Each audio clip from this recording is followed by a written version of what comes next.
Baik, bismillahirrahmanirrahim. Assalamualaikum warahmatullahi wabarakatuh. Oke, pada pertemuan kali ini untuk materi lanjutan dari Konfis, kita lanjutkan dari materi yang kemarin, yaitu kemarin itu sudah sampai pada image component ya. Nah, selanjutnya adalah materi tentang image processing. Apa sih yang dimaksud dengan image processing? Image processing ini adalah kalau kita membahas mengenai apa itu ya, mengenai pemrosesan image, kita tentunya sudah pernah pakai sesuatu yang untuk memproses image. Seperti misalkan ya, misalkan itu adalah Photoshop, CorelDRAW, dan software-software yang lainnya. Namun dalam hal ini, software-software tersebut itu masih masuk ke dalam image editing. Kenapa begitu? Karena yang pertama, software-software tersebut bekerja langsung pada visual atau bekerja langsung pada image. Nah, sedangkan pada image processing, untuk memproses sebuah image, kita yang diproses adalah new matrix. Jadi matrix baru yang kita proses gitu kan ya. Jadi dia akan menjadi matrix yang baru. Seperti kita tahu kan definisi dari image pada sebuah gambar itu dideskripsikan sebagai matriks dalam apa ya, dalam representasinya. Maka image processing akan ada pada domain matriks tersebut karena proses dari komputer tentu saja prosesnya pasti ada di image, bahasa itunya ada di apa ya, representasi dari image-nya, seperti itu ya. Jadi yang dinamakan dengan image processing adalah, yang kita maksud pada materi ini adalah image processing pada domain matrix. Nah, bagaimana caranya? Ya kita dengan memanipulasi isi dari matrix tersebut, gitu kan ya. Makanya dia nanti akan ada banyak gitu kan ya, akan ada banyak, yang bisa kita lakukan seperti contoh, kita men-set filter atau yang lain-lain itu bisa di domain matriksnya. Nah, bagaimana kalau misalkan kita punya lebih dari satu matriks ya, lebih dari satu matriks atau bahasa lainnya adalah multi-layer untuk misalkan RGB. Maka biasanya kita lakukan per layernya seperti itu ya, atau kita convert ke grayscale dulu, baru setelah itu kita lakukan pre-processing atau processing-nya. Nah, di sini ada beberapa hal yang biasanya kita akan mendapatkan keuntungan ya jika kita menggunakan matriks. Yang pertama, keuntungannya adalah kita nggak perlu select seperti pada edit image, seperti itu ya. Kenapa begitu? Karena kalau kita misalkan mau mengedit bagian wajah, gitu kan ya, bagian wajah, maka kita harus men-select bagian wajah saja kalau pada software editing, seperti itu ya. Tapi pada image processing, kita hanya perlu melihat gitu kan ya, warna apa atau intensitas apa yang dimiliki oleh muka, seperti itu ya. Jadi kita nggak perlu, apa ya, kita nggak perlu banyak-banyak, apa ya, melakukan kerja rodi seperti itu ya, untuk men-select image-nya. Yang perlu kita cek adalah yang perlu kita tentukan adalah dia ada di intensitas yang mana, seperti itu. Jadi keuntungannya salah satunya adalah seperti itu kok. Yang kedua adalah ya selain juga tentang nilainya, nilai apa, kita nggak perlu men-select-nya, yang kedua adalah kita bisa set nilainya sesuka kita, seperti itu ya, menggunakan fungsi atau yang lain-lain, menggunakan aturan-aturan yang sesuai dengan yang kita inginkan. Mengkalikannya dengan yang lain itu juga sudah bisa. Nama lainnya adalah konvolusi, seperti itu kan ya.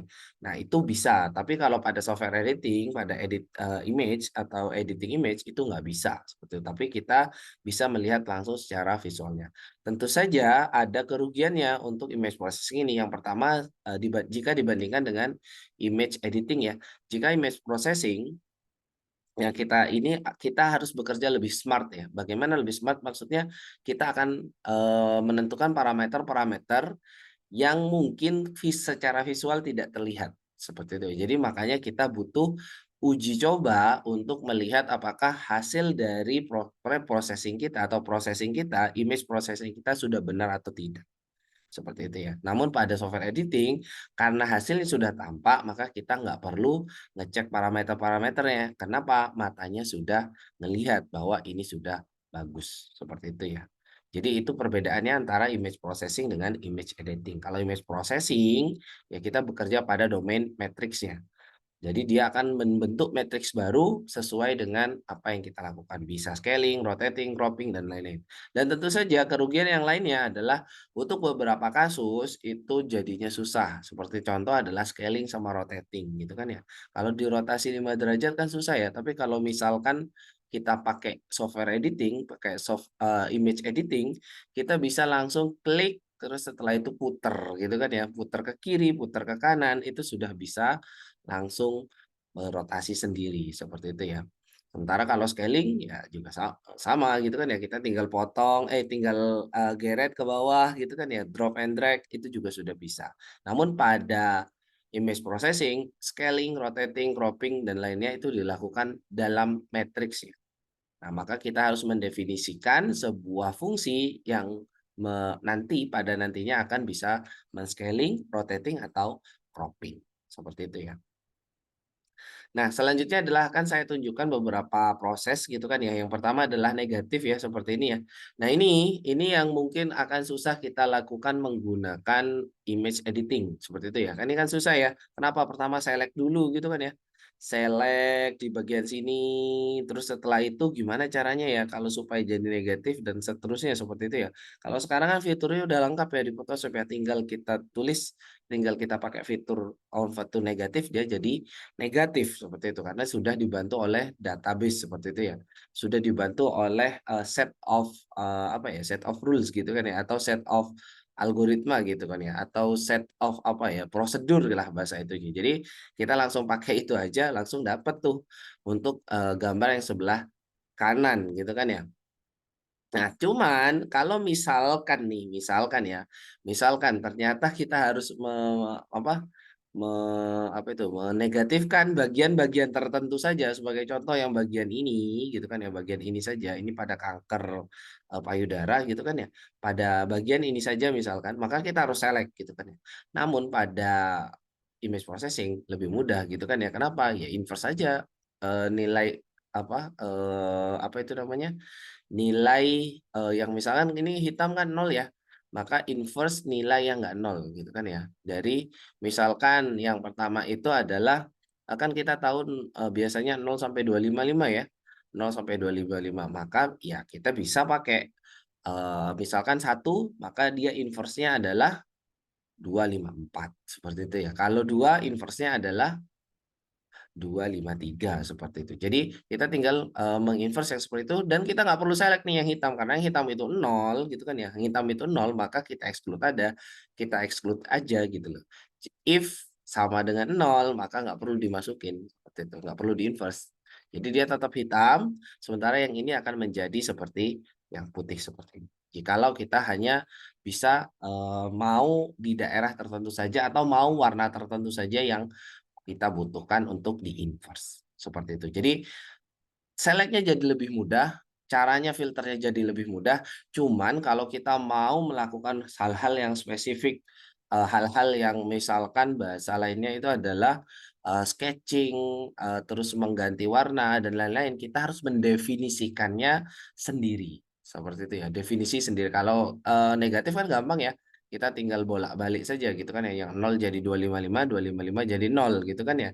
Itu untuk negatif. Tapi kalau misalkan saya mau ganti merah sama kuning, maka kalau misalkan, kita pakai image editing gampang gitu kan ya, kita tinggal cek aja itu, hue, saturation, and contrast itu kan ada tuh, biasanya yang diganti adalah hue-nya gitu kan ya. Jadi dia hue itu loh, yang hue, nah tulisannya H-U-E ya, bacanya hue gitu kan ya. Nah itu, kita tinggal geser gitu kan ya, nanti kegeser kita bisa ganti dia menjadi kuning, merah, dan lain-lain seperti itu. Namun pada image processing, ya itu nggak kelihatan, seperti itu. Maka kita harus bisa menggantinya sendiri sesuai dengan warna kuning. Misalkan kita lihat dulu di layer 1 apa gitu kan, layer 2 kan ada misalkan layernya adalah RGB, kita sudah punya warna kuning nih. Warna kuning di layer 1 adalah sekian, warna di layer 2 adalah sekian, di layer 3 adalah sekian. Maka setiap warna yang akan kita ganti, kita ganti warnanya menjadi warna kuning harus sesuai dengan itu. seperti itu. Jadi makanya nanti ya kuningnya bisa kelihatan seperti itu. Jadi misalkan hijau jadi kuning ya bisa langsung. Nah, kalau pakai yang software editing kan kita nggak perlu ya, nggak perlu mendefinisikan seperti itu, nggak perlu repot-repot, tinggal geser kanan, geser kiri saja di hue seperti itu. Oke ya. Nah, selanjutnya adalah ini yang nggak bisa dilakukan oleh apa itu, nggak bisa dilakukan oleh image editing, yaitu adalah untuk mencari log gitu kan ya, log transformasi seperti itu ya. Nah, yang pertama ini kita bisa lihat ini nanti kita akan bahas sendiri, yaitu adalah tentang Fourier, spektur Fourier. Itu apa yang dimaksud spektur Fourier nanti akan kita bahas di bagian yang lain. Nah, sementara untuk nilai logaritmiknya ternyata sudah ada seperti ini. Nah, ini nggak bisa dilakukan pakai apa itu namanya, nggak bisa dilakukan pakai, apa, image editing, seperti itu ya. Kenapa? Karena dia ada di domain matriksnya. Ya, sementara domain matriksnya kan, software editing nggak bisa gitu kan, image editing nggak bisa. Yang oleh hanya bisa dilakukan oleh image processing atau yang berada pada domain matrix. Nah, untuk ininya kira-kira nanti dipakai buat apa? Pasti dipakai buat yang lain-lain. Sebagai contoh, misalkan untuk filter, untuk yang lain-lain, untuk ngecek kira-kira dia blurnya seperti apa.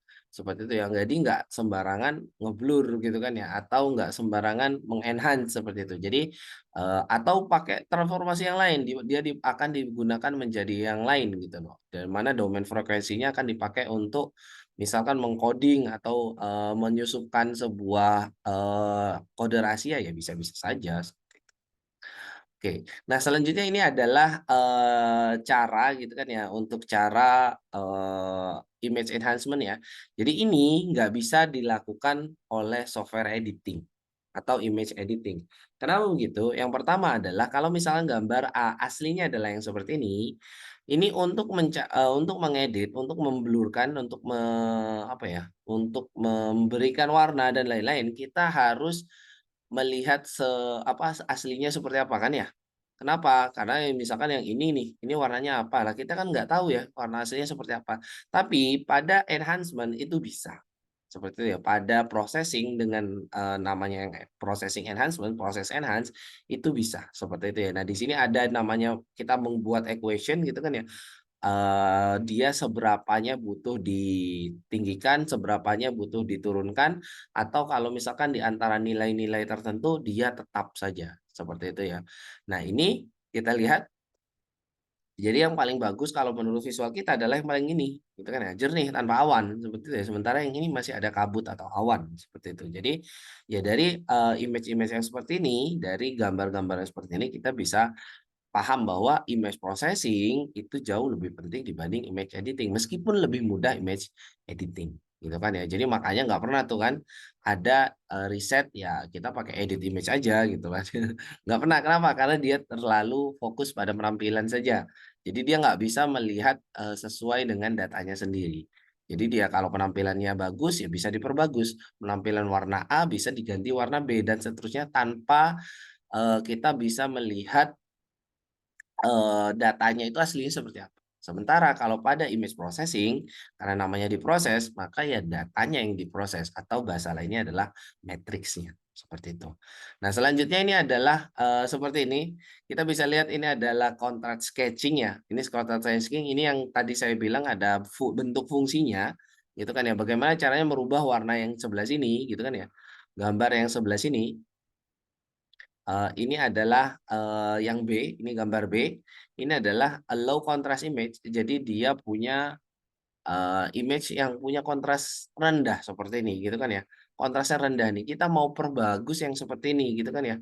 Kita mau perbagus yang seperti ini. Nah, bagaimana caranya? Ya tadi seperti tadi, kita menentukan frekuensi-frekuensi mana atau intensitas mana yang harus ditambahkan atau yang dikurangkan, seperti itu. Jadi kita lihat nih, selanjutnya yang mana yang, result-nya adalah yang C itu adalah bagian yang ini, kita lihat. Sangat bagus ya. Apakah mungkin apa mungkin nih kalau misalkan yang ini, yang apa, yang contrast sketching ini, ternyata, kita pakai software editing, pakai image editing dapatnya yang sebelah sini.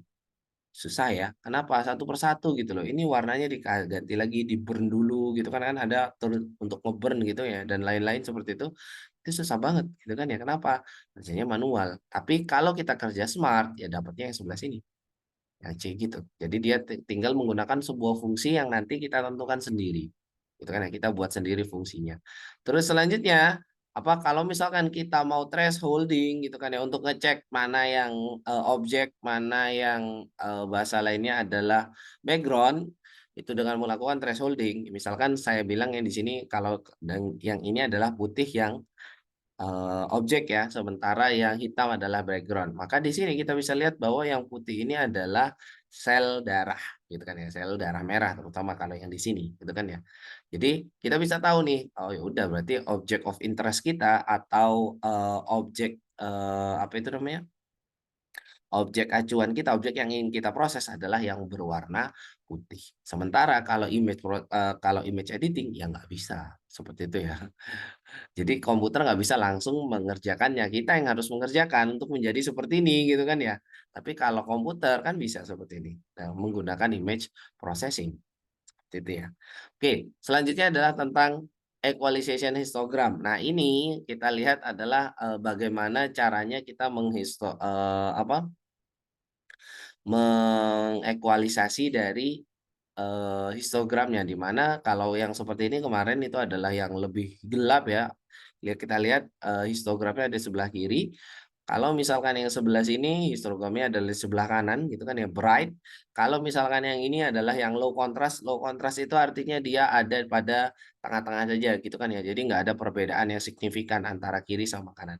Sementara high contrast itu adalah dia warnanya sebar merata, seperti itu. Jadi bentuknya adalah seperti ini. Nah, ini yang nanti yang akan kita gunakan, disebut dengan histogram equalization. Jadi, untuk mendapatkan gambar ini, kita bisa menggunakan histogram equalization. Bagaimana caranya? Adalah dengan fungsi yang tadi, gitu kan ya, fungsi yang seperti ini, yang tadi, gitu kan ya, fungsi yang ini, seperti itu. Jadi kalau di atas ini ditambah, di bawah ini ditambah, dan seterusnya seperti itu. Bergantung nanti kita mulainya dari mana, apakah mulai dari sini, mulai dari yang gambar ini, atau mulai dari gambar yang di mana nanti ya parameternya beda-beda, seperti itu ya. Jadi kalau kita pakai, kita lihat nih, kalau misalkan pakai yang ini gitu kan ya, pakai yang sebelah sini, ternyata dia akan jadi seperti ini setelah di equalization. Kalau pakai yang ini, kita jadinya seperti ini. Kalau pakai yang ini, jadinya seperti ini. Kalau pakai yang ini, jadinya seperti ini. Kita lihat ini, antara gambar yang atas, bawah, bawah, dan bawah, ini nggak terlalu jauh beda. Maka itu salah satu keunggulan dari histogram equalization. Jadi mau start dari manapun, dia dapatnya bukan fungsinya yang sama ya, tapi dapatnya akan sama insya Allah. Seperti itu ya. Jadi makanya kita punya namanya histogram equalization. Nah, kita setelah ini kita akan kita akan langsung masuk ke praktek sedikit, yaitu adalah saya akan tunjukkan bagaimana sih, apa efeknya sih riset yang seperti apa yang pada computer vision ini. Riset yang akan saya ambil yaitu adalah riset saya dengan Pak Zainal dan Pak Fatur Rahman dan beberapa yang lain itu yang saya lupa untuk ini untuk untuk menyebutkannya gitu kan. Nah, ini risetnya adalah tentang, mengklasifikasikan sebuah pohon berdasarkan citra drone saja. Iya. Jadi, setelah ini kita akan bahas, langsung masuk ke apa itu, masuk ke praktik gitu kan ya, masuk ke praktik mulai dari awal sampai akhir kira-kira nanti janjinya seperti apa gitu kan ya. Meskipun kita juga belum belajar bagaimana caranya thresholding, bagaimana caranya, apa itu namanya, apa itu, edge detection, bagaimana cara konvolusi image kita belum. Tapi saya akan berikan gambaran yang secara luas terlebih dahulu, nanti setelah itu baru kita bahas satu persatu. Seperti itu ya. Oke, baik mari. Baik, mari kita mulai. Saya akan stop share terlebih dahulu di sini. Saya akan share dari MATLAB langsung ya. Mari kita buka MATLAB dulu. Jadi saya sudah membuat program pada MATLAB seperti itu ya, pada MATLAB. yang sesuai dengan penelitian saya di tahun 2021 insya Allah ini ya. Iya, sepertinya 2021, yaitu tentang, mengklasifikasikan image mengklasifikasikan pohon berdasarkan image dari drone, seperti itu ya. Nah, kita lihat terlebih dahulu untuk gambarnya ya, saya ini kan terlebih dahulu gambar aslinya gitu kan ya. Sebentar. Mana itu? Dokumen, terus dokumen dari MATLAB, lalu kita buka di halaman model image tree ya. Nah, ini dia. Jadi di sini sebenarnya saya menggunakan beberapa apa? Beberapa ini ya, beberapa band ya atau beberapa apa itu namanya? Beberapa apa namanya, beberapa channel untuk beberapa sensor untuk image-nya. Jadi ada near inframerah, terus ada pada, red, channel red gitu kan ya, terus ada pada green gitu kan ya, sama cahaya normal seperti itu. Nah ini, saya akan tunjukkan terlebih dahulu, apa ini namanya, gambar asli gitu kan ya, gambar asli dari, fotonya kalau kita menggunakan near infrared. Ini kita akan lihat bagaimana sih sebenarnya apa, gambarnya kalau kita pakai, apa itu namanya, kalau kita pakai sensor near infrared. Ini mungkin ada yang udah pernah pakai ya sensornya ya. Mana ini zoom-nya, kita share terlebih dahulu, mana ini, gambarnya mana nih? Sebentar, ini kenapa nggak ada? Oh saya belum, saya sudah masukkan kok. Kenapa nggak bisa di-share? Sebentar, saya share screen dulu. Share screen-nya kok nggak ada sih zoom-nya. Oh ini dia. Oke, seperti terlihat pada layar ya, yaitu ini adalah near infrared. Near infrared ya. Jadi ini adalah gambar, mungkin ada yang udah pernah lihat, ini adalah gambar dari atas untuk di jalan veteran. Pohon-pohon di jalan veteran, seperti itu ya. Jadi yang di sini adalah ada pohon, ada pohon, ada pohon. Jadi kalau near infrared yang kecetak itu adalah warna-warna yang dia menyerap panas ya. Karena near infrared gitu kan ya, menyerap panas dengan gelombang rendah, gelombang apa itu namanya, gelombang berfrekuensi rendah, seperti itu ya. Jadi yang ini adalah pohon kelihatan ya kalau pohon ya. Ini juga sama seperti itu ya. Mana ini? Nah, ini juga sama, ada pohon dan ini seterusnya berjalan ke kanan. Nah, sedangkan kalau yang ini adalah near infrared yang sudah dikonversikan menjadi grayscale. Seperti itu ya. Jadi kurang kelihatan ya gitu kan ya, tapi masih tetap bisa kelihatan kalau pohonnya itu dia itu, biasanya lebih putih seperti itu ya, meskipun yang di sini ada agak lebih gelap seperti itu. Nah, ini adalah, kalau misalkan ini kita pakai channel red gitu kan ya, channel merah gitu kan ya, ini jadinya lebih gelap. Seperti ini, tapi ini ada di channel saja, channel ya, jadi kita pakai kan biasanya kalau RGB itu ada red, green, sama blue, ini kita pakainya yang channel red. Nah, ini aslinya seperti ini, channel rednya seperti itu, jadi dia udah kelihatan channel rednya. Ini yang tadi yang untuk TIFF itu nggak bisa dibuka di ini ya, nggak bisa dibuka di mana, apa, di aslinya gitu kan ya, nggak bisa dibuka di sini, di foto viewer, kita harus pakai yang lain, software yang lain. Nah, ini adalah gambar aslinya ya. Jadi ini gambar aslinya bentuknya seperti ini. Ini adalah gambar dari kamera biasa. Kamera biasa kelihatan ya. Terus seperti itu. Nah, ini adalah kalau kita pakai yang tadi, yaitu adalah yang near, gitu kan ya, near infrared. Nah, ini kamera ini, gitu kan ya, kamera ini kita lihat bahwa yang memancarkan panas, merahnya lebih merah seperti itu. Apa, warnanya merahnya kok lebih merah, warnanya lebih putih, seperti itu. Nah, ini nanti akan kita pakai untuk mengklasifikasikan. Kalau yang misalkan yang seperti ini kelihatan banget kan ya, mana yang berbeda gitu kan ya. Seperti contoh ini adalah, pohon gitu kan ya, pasti berbeda dengan yang ini. Kenapa? Karena intensitas yang diserap oleh pohon ini, daun pohon ini, berbeda dengan yang sebelah sini. Sementara untuk yang putih ini masih mungkin sama. Seperti itu ya, berdasarkan corak daunnya, seperti itu. Nah, nanti, kita, yang digunakan adalah apa itu namanya, yang digunakan adalah fitur yang pertama itu adalah, nilai frekuensinya ya, nilai histogramnya. Yang kedua adalah bentuk dari daunnya, bentuk dari kumpulan-kumpulannya ini. Jadi nanti yang dibedakan berdasarkan tersebut, berdasarkan hal itu gitu lah ya. Jadi ini adalah data-datanya, data-data yang saya gunakan gitu kan ya.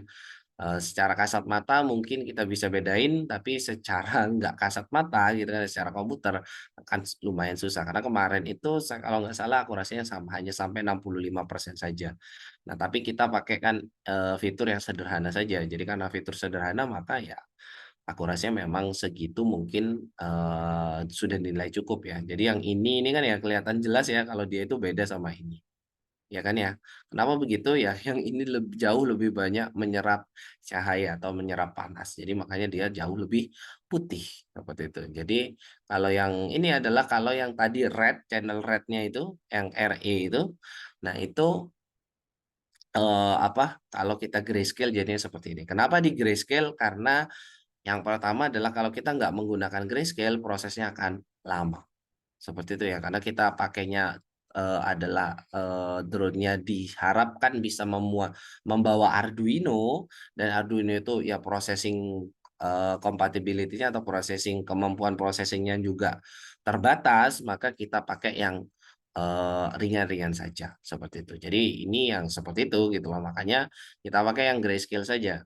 Nanti akan kita cek seberapa tinggi, seberapa akurat untuk, apa ini namanya, untuk, programnya, seperti itu yang sudah dibuat, seperti itu. Jadi yang, itu adalah ininya, nah ini adalah biasanya image yang digunakan untuk membedakan antara warna putih, hitam, dan lain-lain untuk ngecek garis batas dan lain-lain. Ini adalah image contoh. Oke, setelah ini akan saya, peragakan. Sebentar saya masih buka untuk, apa ya, untuk ininya ya, untuk apa, untuk MATLAB-nya. Baik, kita lanjutkan untuk, program MATLAB-nya ya. Jadi ini program MATLAB-nya dipanggil dengan, satu sintaks saja. Ini saya lihatin terlebih dahulu untuk, share screen-nya, itu adalah, di sini adalah namanya test gray image gitu kan ya, karena kita akan mau menggunakan yang near atau yang near infrared, maka saya, kenamakan test gray image NI, seperti itu ya. Nah, di sini kita langsung jalankan saja, langsung nanti dia akan, busy untuk menyiapkan GUI-nya ya. Nah, ini mungkin yang, GUI-nya mungkin belum terlihat ya pada tampilan mungkin ya? Nah, sebentar saya share screen, berarti saya share screen seluruhnya dulu aja. Mana ini share screen-nya ya? Ini, kita, ini show all minus aja, kita share screen, screen-nya aja ya. Kita lihat share screen aja.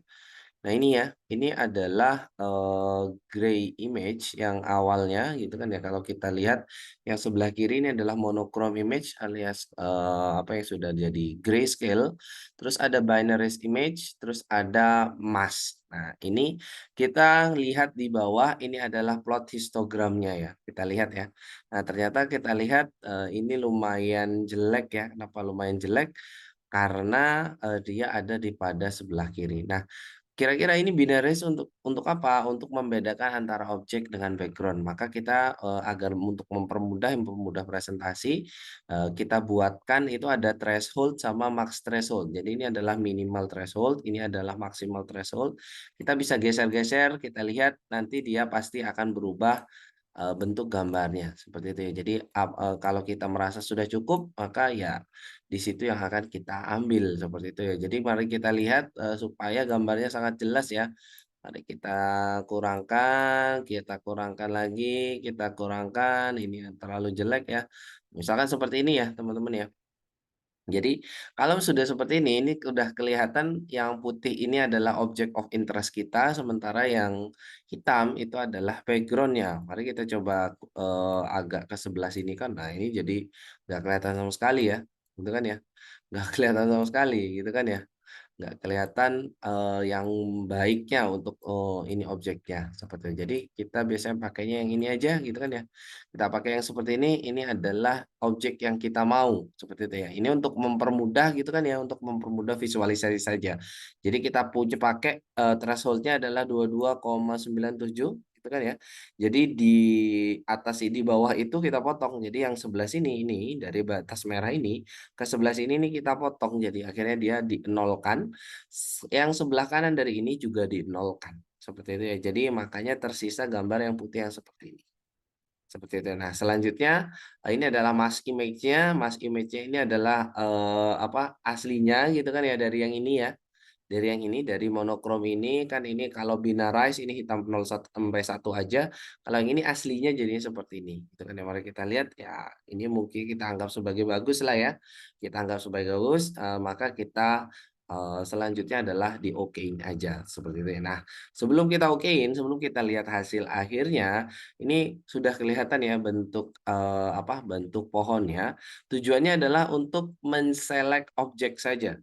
Seperti itu ya. Jadi untuk apa, untuk membedakan mana objek yang akan diproses oleh komputer dan mana objek yang nggak usah diproses sama komputer. Jadi kalau yang putih ini udah kelihatan bahwa ya yang putih yang akan diproses, sementara yang hitam ini nggak usah. Sementara aslinya gitu kan ya, ini aslinya adalah, yang warna seperti ini, yang sebelah kanan, seperti itu. Nah selanjutnya misalkan kita akan apa, setelah kita tahu bagian mana yang akan diproses, yaitu adalah object of interest-nya kita sudah tahu adalah bagian yang putih ini, maka kita tinggal memasukkan gitu kan ya, memasukkan ke dalam algoritmanya yang ini, algoritma yang saya buat yaitu adalah, berdasarkan bentuk daunnya, bentuk ketetanggaan daunnya. Untuk sementara digunakannya itu adalah bentuk disk alias bentuk lingkaran ya. Kenapa? Karena daun kan bentuknya lingkaran ya. Jadi biasanya kita bisa apa, menciri-cirikan atau membedakan antara pohon A dengan pohon B berdasarkan bentuk daunnya. Seperti itu ya. Jadi setelah intensitas ini kita tahu intensitas gitu kan ya. Intensitas misalkan kita mau perbaiki boleh seperti ini gitu kan. Nah, ini jadi jelek ya malah ya. Nah, setelah kita perbaiki misalkan, baru kita, setelah dapat warna putihnya gitu kan ya, warna, apa yang akan kita proses, baru setelah itu kita jadikan dia sebagai, klasifikasi, ya jadikan dia sebagai data untuk diklasifikasikan apakah pohon A, pohon B, atau pohon yang lain. Nah, untuk sementara ini ada 4 jenis pohon, ada pohon tembesi, pohon beringin, satu lagi kayaknya saya lupa nama pohonnya apa aja gitu ya. Nah, itu nanti akan menjadi 4 warna yang berbeda. Mari kita oke aja. Nah, selanjutnya ini adalah, aslinya ya, ini aslinya gitu kan ya, ini ada original image-nya gitu kan ya, ada tes namanya ada tes 1 gitu kan ya, dan tadi yang sudah ada. Nah, selanjutnya ini adalah histogram dari grayscale image-nya. Tekstur image-nya adalah yang seperti ini yang tadi kita lihat. Terus selanjutnya adalah ini masking-nya, masking putihnya gitu kan ya. Sementara kalau white masking-nya itu adalah yang sebelah kanan ini. Jadi kalau yang ini adalah white masking dari tekstur image, kalau ini adalah masking dari original image yang white mask ini. Nah, white mask ini cuman dicek untuk melihat, spektrum warna ya, tapi ternyata kita lihat nih spektrum warnanya nggak terlalu bisa membentuk sebuah pohon ya, gitu kan ya, spektrum warnanya masih, amburadul seperti itu ya, maka yang dipakai adalah yang bar mas ini saja, karena hitam putih aja. Nah, selanjutnya kita tinggal nih, tinggal apa kira-kira? Tinggal mengelompokkan regionnya, meregionkan. Kita lihat di sini sudah ada berapa region nih, ada warna hijau, ada warna ungu, ada warna merah, dan ada warna turquoise sebelah sini. Nah, di sini ini menunjukkan bahwa, region yang sama itu adalah jenis objek yang sama, seperti itu ya. Jadi kalau yang ini nih dianggapnya nih, nah karena regionnya bentuknya seperti ini, maka ini adalah dianggap pohon yang sama. Nah, ternyata mari kita lihat, aktualnya ternyata benar, Seperti itu ya. Kenapa begitu? Karena yang ini sebenarnya pohon trembesi juga. Ini pohon trembesi, ini pohon trembesi yang lagi meranggas. Artinya dia sedang menggugurkan daunnya. Nah, yang jeleknya di sini apa kira-kira? Kita lihat di sini ada yang merah nih. Ini kan bukan object of interest ya. Ini hanya trotoar ya. Ini hanya trotoar tapi masih masuk ke dalam penghitungan, seperti itu. Sementara yang ini juga sudah benar. Kenapa? Karena ini ternyata bukan pohon trembesi. Saya lupa ini untuk yang ungu ini, apa, pohon apa itu ya, saya lupa untuk mengkodekannya di sini gitu kan ya. Tapi untuk, akhirnya yang jelas yang ini adalah dianggap pohon berbeda dan ternyata benar, dia itu adalah pohon yang berbeda. Sementara yang ini juga ada jeleknya, ini adalah yang ini nih, yang warna turquoise ini dia adalah trotoar pinggir jalan juga gitu kan ya. Dia dianggapnya sebagai sebuah pohon, seperti itu. Padahal kita sudah set tadi, yaitu adalah dengan bentuk disk, ya, bentuknya disk dengan, ukuran sekitar saya lupa, sekitar 10, jadi seperti itu. Jadi ini adalah hasil akhirnya teman-teman ya. Ini adalah hasil akhirnya bagaimana kita, bisa mengklasifikasikan mulai dari awal, yaitu adalah dari datanya, terus selanjutnya adalah kita select terlebih dahulu object of interest-nya agar lebih mudah tadi sudah dipraktekkan gitu kan ya, sudah dipraktekkan geser kanan geser kirinya, dan selanjutnya adalah, terakhir adalah untuk mengklasifikasikannya. Nah, untuk mengklasifikasikannya tadi, saya sudah sebutkan menggunakan bentuk disk ya. Nah, ini bisa kita lihat pada sebentar saya close dulu yang ini ya demonya ya. Oh, di sini, kita bisa lihat yang di sini. Langsung aja, di sini ada namanya BLOB, blobs gitu kan ya. Blobs ini adalah area yang dihitung oleh disknya. Di sini ada untuk pada white mask-nya ada 4 blob, yaitu ada all area ada 40.000 dan seterusnya. Ini jumlah blob yang sama gitu kan ya. Jadi ada 4 area yang sama. Yang ini udah kelihatan ya, ini bahwa yang ini biasanya ini adalah yang hijau ya. Yang ini adalah yang ungu. Sedangkan yang ini adalah yang biru. Ya biru biru atau merah ya tadi ya? Ini loh, oh merah, merah sama turquoise ya. Jadi yang ini adalah merah sama turquoise, seperti kenapa ininya jumlah blobnya kecil sekali. Sementara untuk yang hijau dan ungu, ya jumlah blobnya lumayan tinggi. Nah, kita lihat di sini adalah yang dipakai, yang saya pakai itu adalah bentuk DIS, namanya adalah Standard Deviation Filter. Ini pakainya adalah STREL, bahasa itu kalau di ya, kita bentuknya adalah disk, ini ada banyak ya untuk strail, itu ada bentuk segitiga, bentuk kotak, yang karena daun bentuknya mayoritas kita bisa bedain berdasarkan lingkarannya, maka saya pakainya disk. Bisa dirubah gitu kan ya, rubah jadi, misalkan dirubah jadi segitiga boleh, dirubah dari yang lain juga boleh, seperti itu. Nah ini teman-teman, kita lihat dia ada 3 gitu kan ya, ini 3 ini adalah ukurannya gitu kan ya, semakin besar ya maka bentuk disknya ini 3 ini artinya dia radiusnya 3 piksel, seperti itu ya. Jadi kalau misalkan lebih besar, ya lebih, besar ininya lingkarannya, seperti itu. Jadi ini radiusnya 3 piksel. Jadi kalau kita lihat, radiusnya 3 piksel ya berarti panjangnya kan 6 piksel, seperti itu. Nah kita lihat di sini, kita lihat kembali lagi ke sini. Ini adalah, gambar dengan ukuran kita lihat ini adalah 1000 kali 1000 ya. Jadi 0 sampai 800 kan ada di sini. Ini berarti kan enggak 1000 kali 1000 ini ya sekitar 800 kali 900 kali 800 ini ya. 900 kali 800 ya, enggak 1000 kali 1000 seperti itu. Jadi dari gambar yang kecil seperti itu dengan proses yang lumayan, nggak berat ya, karena kita cuman mengecek yang ini, ngecek, hitam sama putihnya saja untuk digeser, mana pakai histogram seperti itu kan. Nah, selanjutnya kita baru langsung keluar dari barmasnya. Nah, ini proses ya secara ini kan kita baru masukkan di MATLAB gitu kan ya, belum diimplementasikan bagaimana caranya di Arduino seperti itu. Nah, cuman tujuan akhirnya adalah bagaimana supaya bisa otomatis bisa di Arduino seperti itu. Atau bisa di ini kan seperti ini, ya kita pakai, komputer gitu kan ya, kita pakai komputer cuman gambarnya secara real time dapatnya dari drone. Seperti itu ya. Jadi itu tujuannya gitu kan ya. Jadi tujuannya adalah agar kita langsung bisa mendefinisikan gitu kan ya atau mengidentifikasi pohon-pohon yang dilihat langsung dari drone.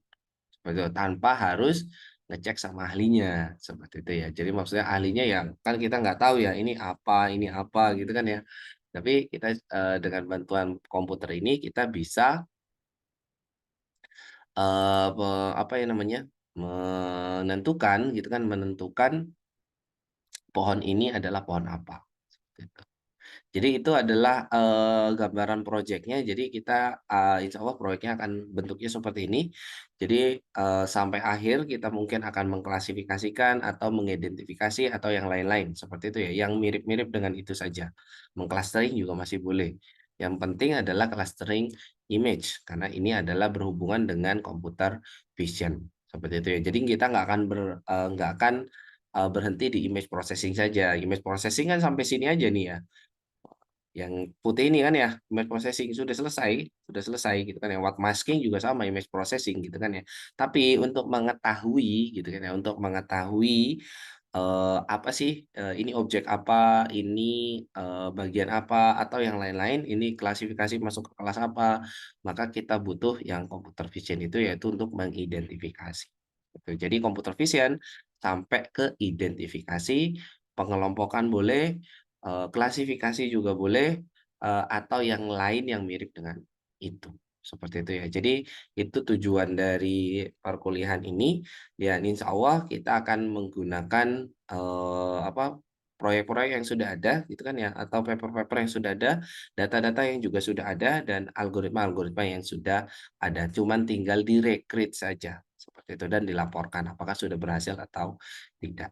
Oke, sekian saja video dari saya. Nanti setelah ini kita akan masuk ke bagian yang, paling umum, paling apa, paling penting, yaitu adalah bagaimana caranya, metode konvolusi matriks. Karena kita kan, bekerjanya untuk image processing semuanya itu ada pada domain matriks ya. Jadi ini nanti akan ada materi tentang bagaimana caranya memanipulasi matriks, terutama dengan menggunakan konvolusi. Kalau memanipulasi mengganti mudah ya, karena tinggal replace saja gitu kan ya. Tinggal replace, mengurangi juga gampang, tinggal kurangi aja gitu kan ya. Atau, yang lainnya itu juga mudah gitu kan. Tapi bagaimana sih kalau misalnya kita mau filter, atau mau filter yang, per bagian, atau mau ngeblurin, atau yang lain-lain, kita biasanya menggunakan namanya konvolusi, seperti itu. Di mana nanti matriks konvolusinya akan berbeda tentu, seperti itu, dan kita akan yang buat sendiri. Oke, itu segitu saja, sekian dari saya, semoga bermanfaat. Saya, stop di sini. Assalamualaikum warahmatullahi wabarakatuh.